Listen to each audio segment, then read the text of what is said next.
नमः संस्कृताय।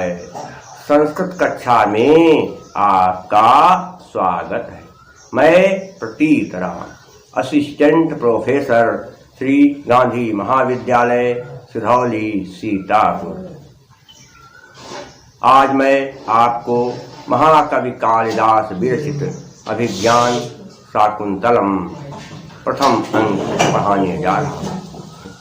पिछले अंक में मैंने आपको बताया था कि महाराज दुष्यंत रथ पर सवार होकर के एक हिरण के बच्चे का पीछा कर रहे थे, उसका शिकार करना चाहते थे। हिरण बहुत तेजी से भाग रहा था। राजा ने सारथी से कहा, रथ तेजी से दौड़ाओ, तेजी से रथ चलाओ। सारथी ने घोड़ों की लगाम ढीली कर दिया।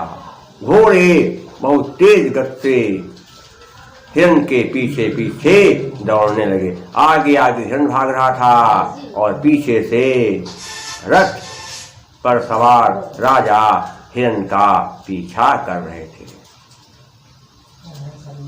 राजा ने सारथी से कहा, हे सारथी, रथ अब बड़ी तेजी से भाग रहा है। बड़ा अद्भुत दृश्य सामने उपस्थित हो रहा है। कैसे? यदा लोके सूक्ष्मं व्रजति सहसा तद् विपुलताम् यदर्धे विच्छिन्न भवति कृतसन्धानम्युतत् प्रकृत्या यदवक्रसमरेख नयनयोर् न मे दूरे किंचित क्षणमपि न पार्श्वे रथजवात्। यदा लोके, यत यदा में संधि विच्छेद करेंगे। शुद्ध रूप क्या है? यत धन आलोके। ता का दामन किस संधि से? झलाम जतो अंते संधि से ता का दामन गया। यत धन आलोके बन गया यदा आलोके। तो यत माने जो, आलोके देखने में, सूक्ष्मम व्रजति छोटी सी वस्तु या छोटा सा दृश्य, व्रजति दिखाई पड़ रही थी या लग रही थी, लग रही थी। सहसा अचानक, तद यहाँ भी नहीं है, ता का दामना झलाम जसो अंते सन से। बता चुके हैं कई बार कि झलों, झल किसे कहते हैं? प्रत्येक वर्ग के आगे के चार अक्षर, का था गा था चा था जा झा टा ठा डाढ़ा पाफा बाभा टाठा, ये सब क्या है? झल। तो झलों के साथ यदि किसी की संधि होगी तो झल अपने ही वर्ग के तीसरे वर्ण यानी जस में बदल जाएगा। तो तत् माने वह, विपुलता बहुत बड़ी, जो वस्तु या जो दृश्य दूर से देखने में बहुत छोटा दिखाई देता था या दिखाई देती थी, वह पास में आने पर बहुत बड़ी हो जाती है। यद अर्थे, यद यहाँ भी नहीं है, झलाम जसो अंते।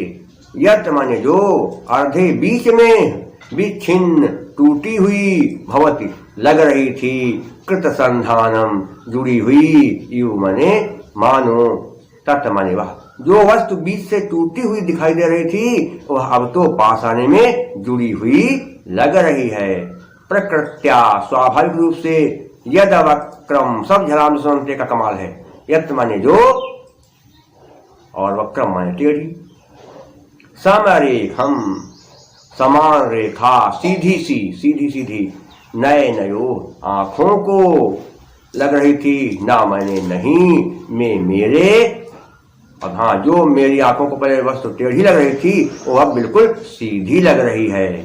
इसलिए न मैं दूरे, मुझसे कुछ दूर नहीं है, किंचित कुछ, क्षण भर में, आत्मा ने भी, न पार्श्वे पास आने पर, रथ जवात रथ की चाल से। रथ की चाल इस समय इतनी तेज हो गई है कि जो वस्तु दूर से देखने में बहुत छोटी दिखाई पड़ती थी वह अचानक बहुत बड़ी हो जाती है। जो वृक्ष आदि और भी जो वस्तुएं बीच से टूटी हुई दिखाई दे रही थी, अब पास में आने पर वह जुड़ी हुई सी लग रही हैं।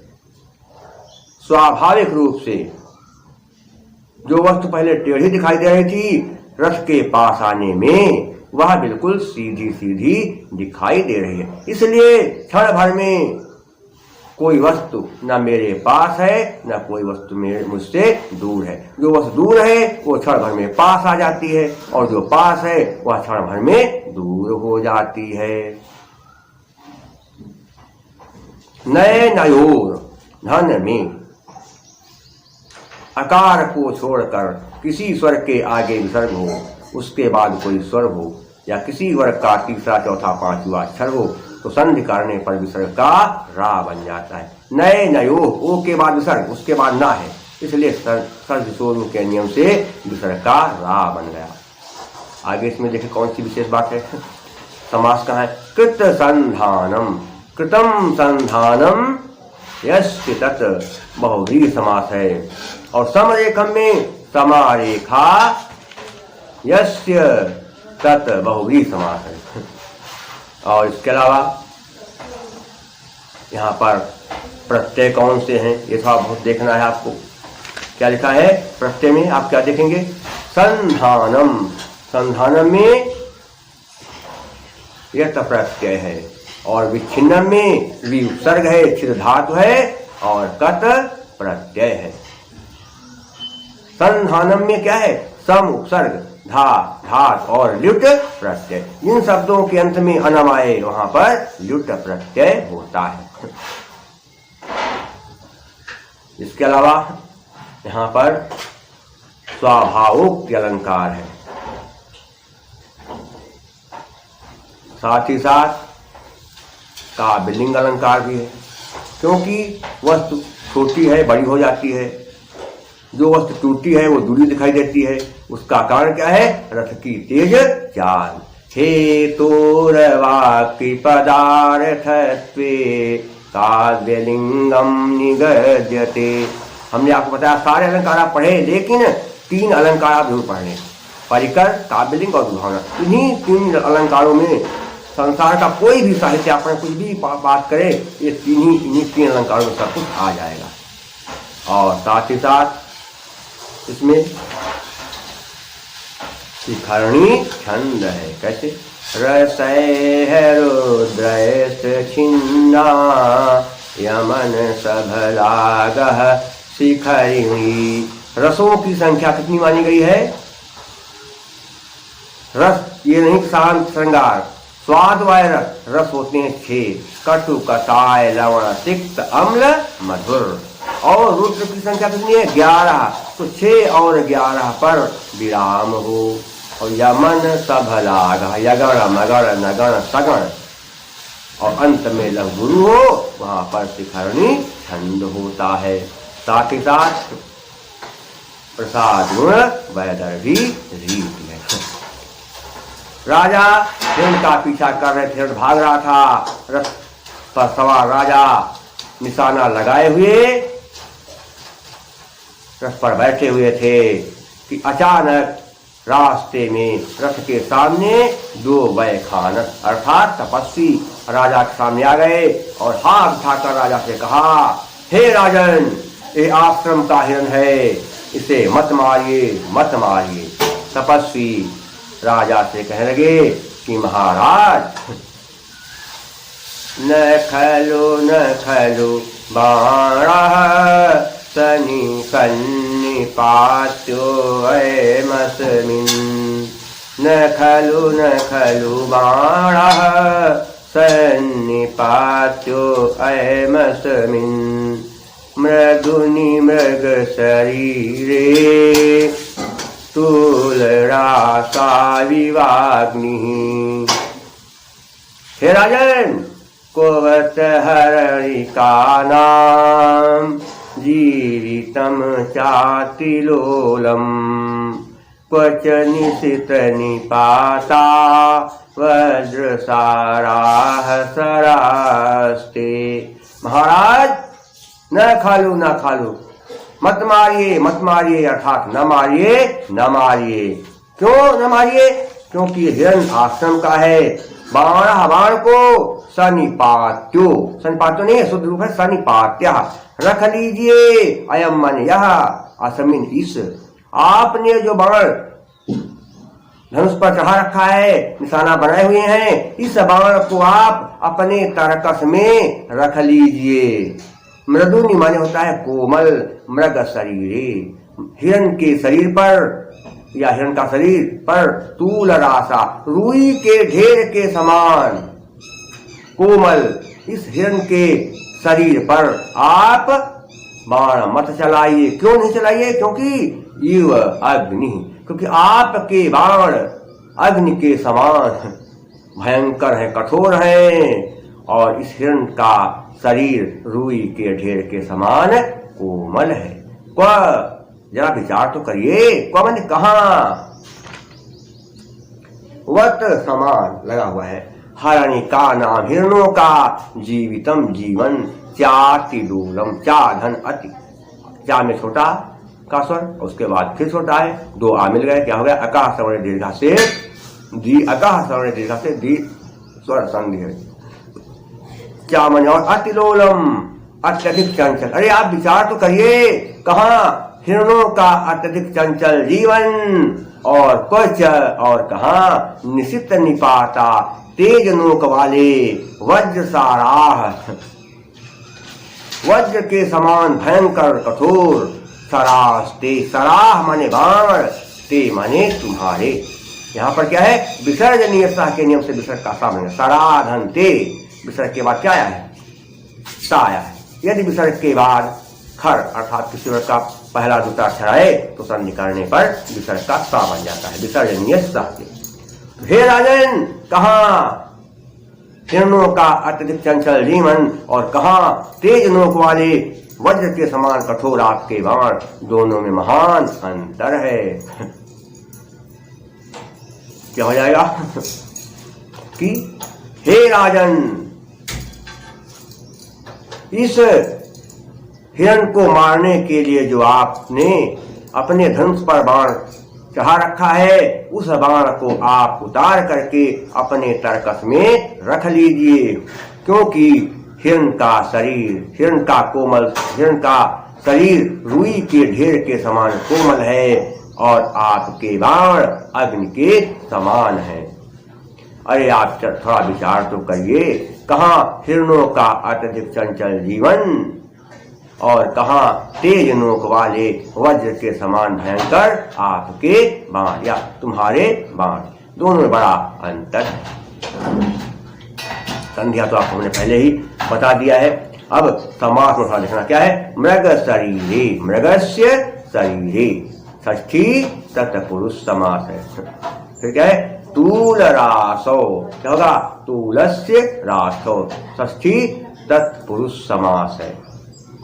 तो निशित निपाता, निशित निपाता का है तेज नोक, नोक कैसी है? तेज। तो जहां कर्म, जहां पर पहला पद विशेषण और दूसरा विशेष हो, उसे कर्मधारय समास कहते हैं। तो क्या होगा? अगर देखें तो क्या होगा? निशिताः निपाताः, इसमें बनेगा कर्मधारय। अगर दूसरे रूप करें तो क्या बनेगा? निशिताः निपाताः एसाम ते, तेज नोक है जिनकी वह, निशिताः निपाताः एसाम ते, बहुवी समास भी हो जाएगा। और इसके अलावा प्रत्यय कहां पर देख रहा था? सन्निपात्य, सम उपसर्ग नि, धातु नि, सम धन नि, धनपत धन ऋच धन यत, अर्थात सन्निपात्य में यत प्रत्यय है, निपातः में घई प्रत्यय है, निधन पत धन घई। और इसके अतिरिक्त इसमें अलंकार कौन सा है? हिरण का सिर कैसा है?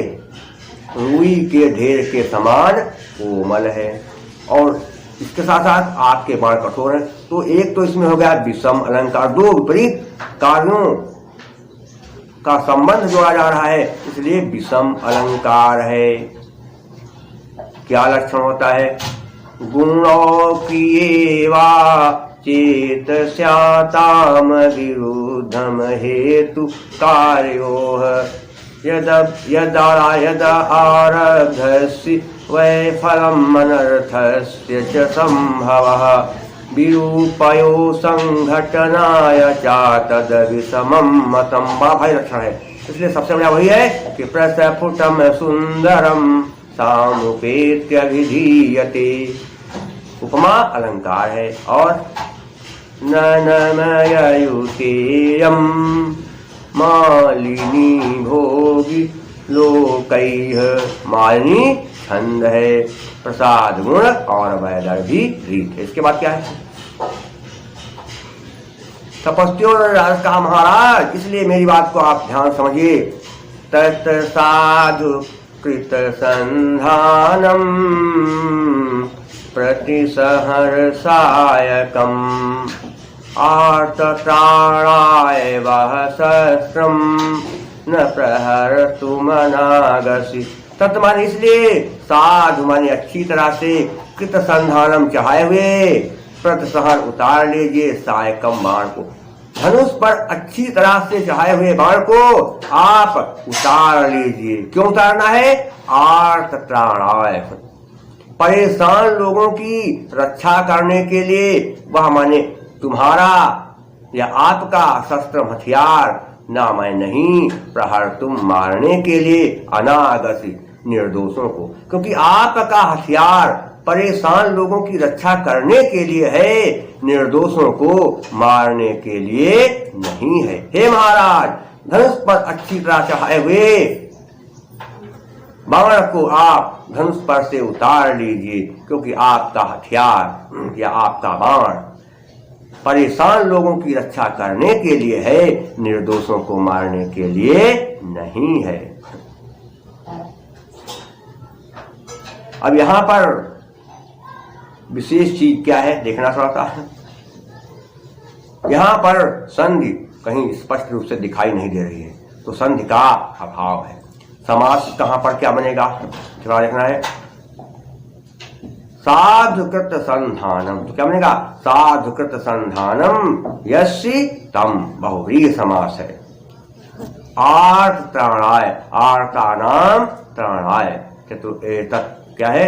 षष्ठी तत्पुरुष समास है। आर्ता नाम त्राणाय। और साथ ही साथ प्रहर्तु में तुमुन प्रत्यय है, और साथ ही साथ शस्त्र में शस्त्र धन इष्टन प्रत्यय है, और संधानम अंत में अनम आया, लिट प्रत्यय है। काव्यलिंग अलंकार है, व्यतिरेक अलंकार है, और प्रसाद गुण वैदर्भी रीति है। राजा ने तपस्वियों की बात मान करके तुरंत धनुष पर से अपना बाण उतार लिया, और वह रथ से नीचे उतर आए, और उन्होंने तपस्वियों को प्रणाम किया। तपस्वी खुश हो गए राजा के ऊपर।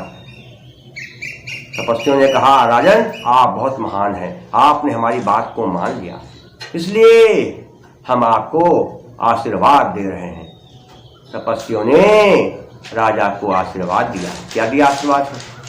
जन्मयस्ति पुरोरवंशे युक्त रूपमिदं तौ पुत्रमेवं गुणोपेतं चक्रवर्तिनमापनुहि। जन्मयस्य, जिसका जन्म पुरोरवंशे, पुरो नहीं पुरोरवंशे, सज शुरू से सरकारा बन गया, लेकिन यहाँ पर शुद्ध रूप क्या है? पुरो, लेकिन संध करने पर बन गया पुरो। पुरो माने पूर्व के वंश से, वंश में जिसका जन्म पूर्व वंश में हुआ है वो आप हैं। युक्त रूपम उचित है, इदम मन यह, तो तुम्हारे लिए जिसका जन्म पूर्व वंश में हुआ है वह आप हैं, इसलिए आपके लिए उचित है कि आप जैसे हैं वैसी ही आपकी पीढ़ी चले।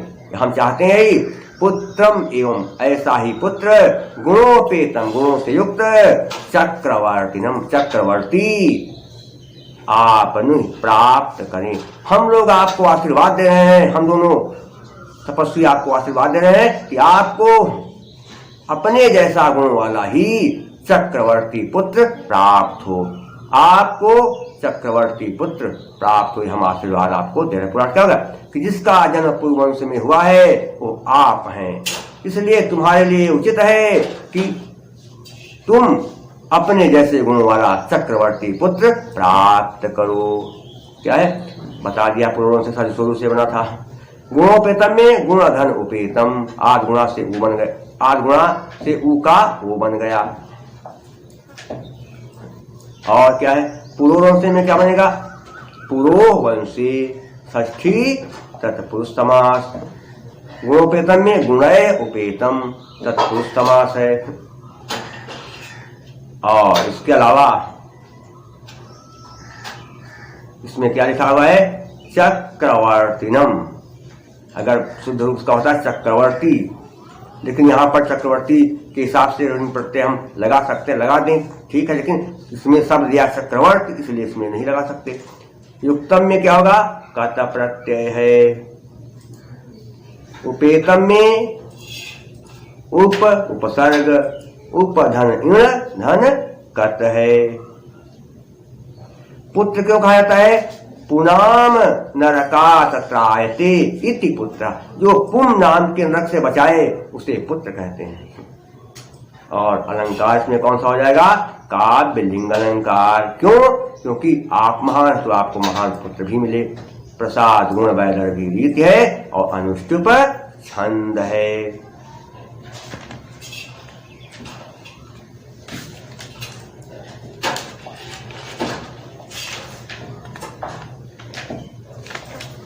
इसके अतिरिक्त अब राजा ने तपस्वियों से कहा, हे तपस्वियों आपके गुरुजी कुशल हैं। तपस्वियों ने कहा हाँ हमारे गुरुजी कुशल हैं। राजा ने कहा क्या उनसे मेरी मुलाकात हो जाएगी। तपस्वियों ने कहा महाराज आपकी हमारे गुरु से मुलाकात नहीं हो पाएगी, क्योंकि हमारे गुरुजी अपनी पुत्री शकुंतला का दुर्भाग्य दूर करने के लिए सोम तीर्थ को गए हुए हैं। इस समय हमारे गुरुजी नहीं हैं।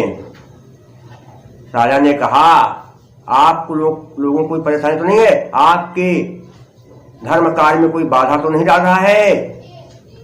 तपस्वियों ने कहा महाराज रम्यास्तपोधनानां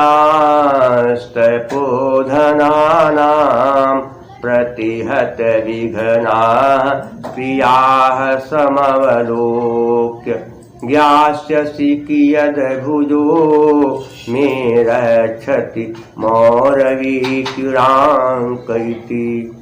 रम्यास ने रम्याः सुंदर, विसर्जनीय सा के नियम से क्या बना, विसर्ग का सा बन गया है। तपोधना नाम तपस्वियों की प्रतिहत विघ्ना बाधा रहित क्रिया माने क्रियाएं काम समोलोक भली भांति देख कर ज्ञास्य जान जाएंगे कियद माने कितनी भुजो भुजो में भुजो ने भुजा हथ क्या पहले सूत्र लगा जा में क्या है आ है, हमने कहा जा तो क्या निकला स्वर आ। उसके बाद क्या है में, यदि छोटा आ पर विसर्ग हो उसके बाद किसी वर्ग का तीसरा चौथा या पांचवा अक्षर हो तो हस क्या के सूत्र के नियम से विसर्ग का हु बन जाता है। क्या बनेगा भुजा धन में बन गया भुजऊ में, फिर आद गुणा के नियम से ऊ का वो बन गया भुजो भुजा में माने मेरी रक्षक रक्षा कर रहे। मौरवी क्रांत धनुष की डोरी की रगड़ से चिन्ह बन जाता है। धनुष लगातार जो है प्रयोग करने से बाण लगातार खींचने से निशान बन जाता है हाथ पर, उसे कहते हैं किणांक। धनुष की डोरी की रगड़ से जो चिन्ह बन जाए उसे कहते हैं किणांक। इति माने ऐसा। हे राजन बाधाओं से रहित तपस्वियों की सुंदर धार्मिक क्रियाएं भली भांत देख करके आप यह जान जाएंगे कि आपकी भुजा, आप ये जान जाएंगे कि डोरी की रगड़ से उत्पन्न चिन्ह वाली मेरी भुजा इन तपस्वियों की कितनी रक्षा करती है, ये जरूर जान जाएंगे। पूरा क्या होगा कि तपस्वियों की बाधा से रहित सुंदर क्रियाओं को भली भांत देख करके डोरी की रगड़ से उत्पन्न चिन्ह वाली आपकी भुजा हम लोगों की कितनी रक्षा करती है ये आप भली भांति जान जाएंगे। थोड़ा इसमें और चीज देखना लेना क्या है, कियत भुजा नहीं है, कियत भुजो भुजा, या लिखा था कियत भुजो नहीं, कियत भुजो, ताका दामना झलाम जिसो अंते से। फिर आगे क्या है, इसमें जो विशेष बातें हैं,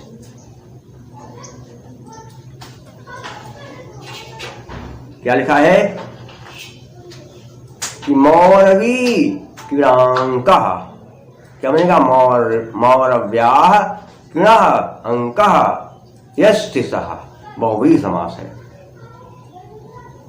तपोधनम क्या है, तपोधनानाम, क्या बनेगा, तप एव धनः एषाम तेषाम, बहुव्रीहि समास। समोलोक्य में लेप प्रत्यय है और मौरवी में अंगी प्रत्यय है।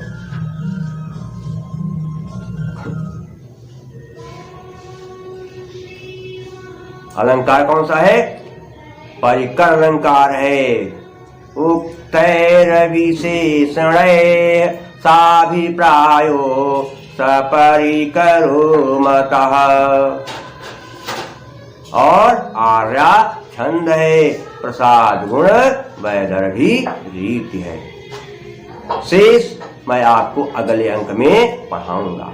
YouTube पर भी मेरी कक्षाएं जो है अपलोड हैं, उस वीडियो को भी आप YouTube पर भी आसानी से देख सकते हैं। तब तक के लिए नमः संस्कृताय।